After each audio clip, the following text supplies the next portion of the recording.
Auntie Claire, Auntie Claire, Auntie Claire, ano na naman yung pinagsasabi mo? Labag sa batas ang isinusulong na mandatory drug testing ni Senador Robin Padilla para sa mga opisyal ng gobyerno. Paano maging labag sa batas yun? Gagawa nga ng batas yung isa, yung idol naming senador, si Robin Padilla.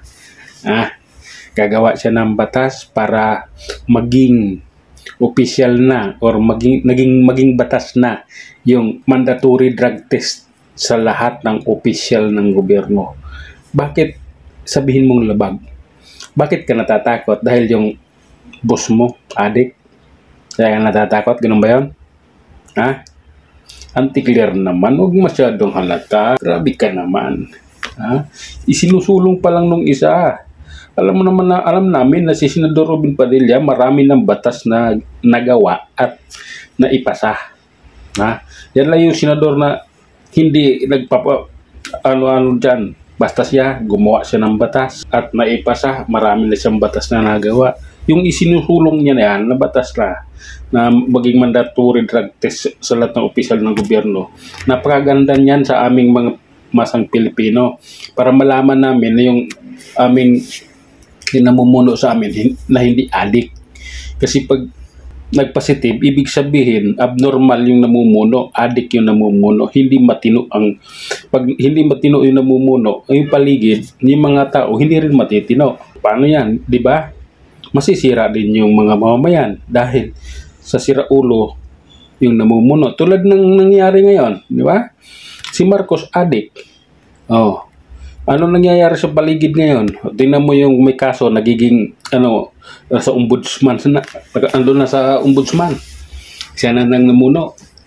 Anong gagawin kaya yun nandoon? Anong utos ng amo niya para sirain ng mga Duterte?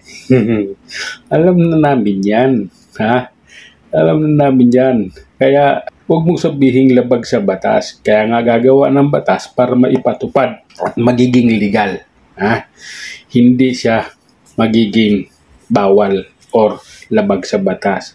Para maging legal yung drug test sa lahat ng opisyal ng gobyerno, si Senador Robin Padilla mismo ang gumagawa ng batas o gagawa ng batas at sinusulong niya yung batas na yan para magiging mandatory yung drug test sa lahat ng opisyal. Nang sa ganon, alam namin kung sino ang adik at hindi. Bakit mo sabing labag ka agad? Dahil ba yung boss mo adik? Yung boss mo bangag? Ganun ba yun? Huwag masyadong ipahalata. Auntie Claire, ikaw naman. Yung idol namin, si Robin Padilla, mula pelikula hanggang sa Senado, idol namin yan.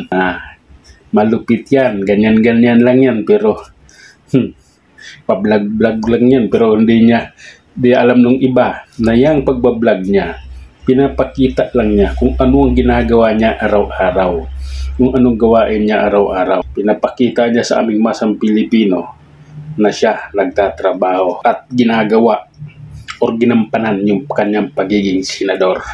Diba? Auntie Claire naman, huwag mo kaming ganunin. Alam namin yung pinagagawa mo. Yun lang muna mga idol. Hanggang sa muli, maraming salamat.